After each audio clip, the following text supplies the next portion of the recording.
So today is the deadline for NFL teams to cut their rosters down to 53 guys, and with that, the Philadelphia Eagles have some huge decisions to make, as not only do the Birds have a bunch of guys that deserve a roster spot, some of which unfortunately must be let go, but it also seems they might be on the verge of making a trade or multiple in the very near future, largely due to the fact that this one former first-round pick of the Eagles just requested a trade. But while one Eagle could be on his way out, one new one is on his way in, as the Eagles just made a very interesting signing that could have huge implications, just not right away. And on top of that, we got some big injury updates on a few key Eagles ahead of their Week 1 opener against the New England Patriots, and do we also have some potential drama being started by the media? But we're going to talk about all that in this video today, so let's not waste any time and get straight into it. So as I said, today is the deadline for NFL teams to cut their rosters down to 53 guys, and with that, the Philadelphia Eagles have already made plenty of moves. Now this could have changed by the time that this video is posted, but as of the recording of this video, the Eagles have released 20 guys as they continue to get closer to that 53-man mark, the most notable of the group including guys like wide receiver Deon Cain,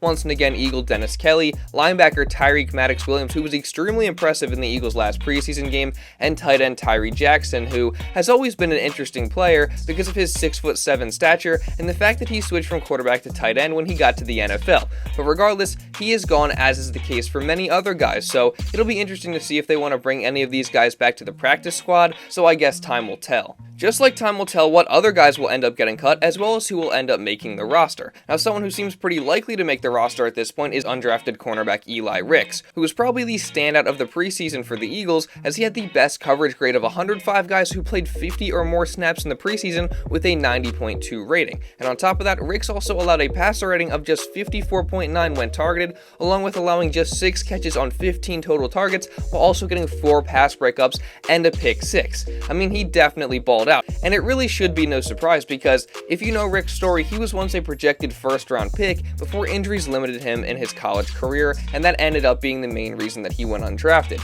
But it seems that he could have found a home with the Eagles, as it's going to be really hard for them to let him go after his preseason dominance, despite the fact that the Eagles have a pretty crowded cornerback room. And that room got even more crowded recently, as the Eagles just signed another corner to the roster in the former Colt Isaiah Rodgers, and this is a very interesting signing for multiple reasons. Now, for one, it seems the Eagles could have potentially found themselves a steal in the 25-year-old, as he was PFF's 5th highest rated corner in coverage last season, and even though PFF's ratings aren't always the most accurate, that's at least worth something, not to mention the fact that Rodgers is also a very good return man, as that's something that he has excelled at with the Colts, so it seems the Eagles could finally have themselves a decent returner stashed away for the future. But that's the big drawback to this move, as this was a move for the future, as Rodgers will not be able to suit up for the Eagles this season because he is suspended for the entire year due to violating the NFL's gambling policies, which definitely stinks, but hey, I still think that this is a very good move.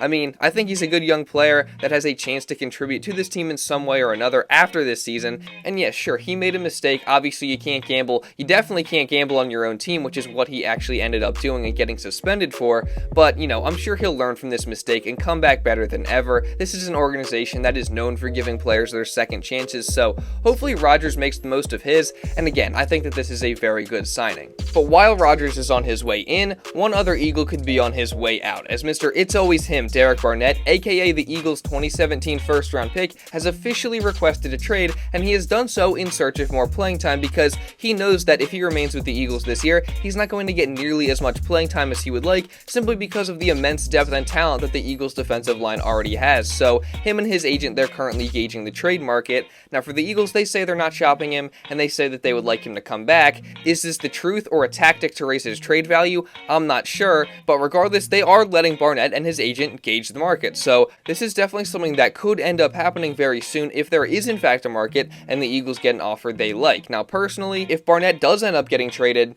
you're not going to see me complaining. I mean, look, you do have to give Barnett some love no matter how much you really dislike him at this point, because at the end of the day, he did play a really big part in helping the Eagles reach and win Super Bowl 52. He had that strip sack on Case Keenum in the NFC Championship game. That was a pretty big turning point. And then, of course, in the Super Bowl, he was the one who recovered that BG forced fumble to help the Eagles win their first Super Bowl in franchise history. So I will always be grateful to him for that. However, since then, he has just never lived up to the hype. I mean, he has become, at this point, an underperforming player who also now has the reputation of being kind of dirty and someone who makes crucial errors that end up costing his team in big spots. And as we saw last year, the Eagles' defensive line definitely does not need Barnett to succeed, so if he gets traded and the Eagles get some value back for him, I'd be really happy with that personally. And Barnett isn't the only player that the Eagles could potentially trade, as according to Jeff McLean, the Eagles could possibly look to trade running back Trey Sermon ahead of the roster cut deadline. I mean, this is a guy who could definitely contribute to almost any NFL franchise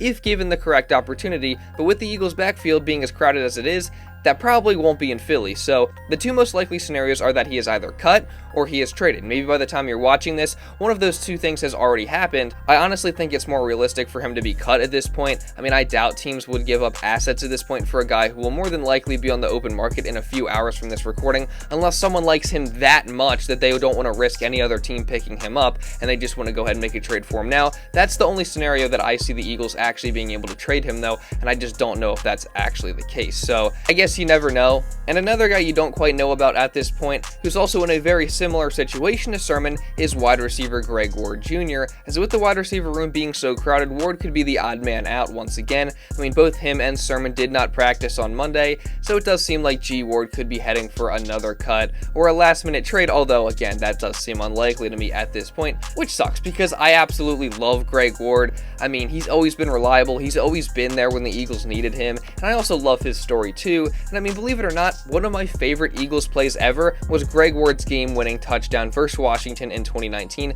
during the Eagles' 4-game win streak to get them into the playoffs. I mean, I'm young, leave me alone. But, you know, selfishly, I hope Greg Ward finds his way back onto this team's practice squad, but if another team claims him, I'd definitely be happy to see him get his opportunity. But hey, again, maybe by the time you're watching this, we already know what's going to end up happening with Greg Ward. Maybe he's already been cut, maybe he has been traded, I don't know. Now, real quick here, before we continue on with the rest of the video, I just want to say, if you are enjoying this video and want to see others like it coming in the future, make sure you subscribe to the channel. Around 80% of the people that watch these videos are not subscribed. If you're one of those people, you've been consistently watching these videos, you're enjoying them, and you love the Philadelphia Eagles, and you don't want to miss any coverage coming throughout the season, make sure you fix that right now, subscribe, and also make sure you turn on notifications so you don't miss when any other videos are uploaded. Trust me, you're not going to want to miss any future videos. And another video you're not going to want to miss is my Eagles hype video that I'm getting ready to drop just about a week before the start of the regular season, so by this weekend that should be uploaded, but it will be uploaded on the second channel, Philly Fan 21 Productions, so again, make sure you subscribe and turn on notifications over there as well. I think that's a win-win for the both of us. Now, with all that being said, let's get back into the video.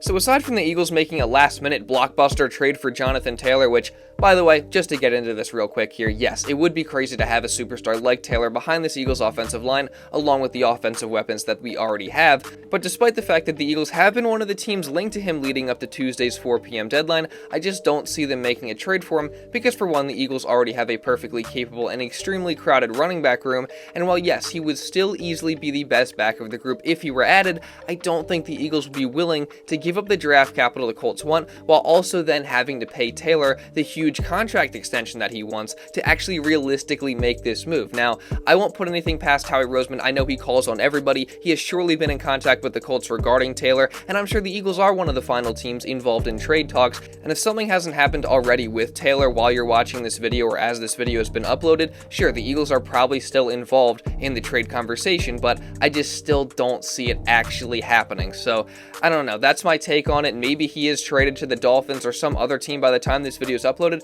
or hey, who knows, maybe it's the Eagles and I'll have to hop on here and make another video all over again. But aside from that, that's pretty much all the roster news we have for the Eagles as of the recording of this video, just ahead of the NFL's roster cutdown deadline. But let's not let roster cutdowns distract us from the fact that the start of the Eagles season is just around the corner, and the team is currently preparing for its Week 1 matchup with the New England Patriots. Now, someone who could play a big factor for the Eagles in that game, and who will need to be a major factor for the Eagles all season, is edge rusher Haason Reddick. Now, Reddick has been dealing with a thumb injury that has now kept him out of practice for weeks, but it sounds like he is recovering nicely from that injury, and he recently gave us an update on his rehab, and he also revealed whether he expects to be ready to go for Week 1 or not. Son, how's the thumb doing? Oh man, progressing really well.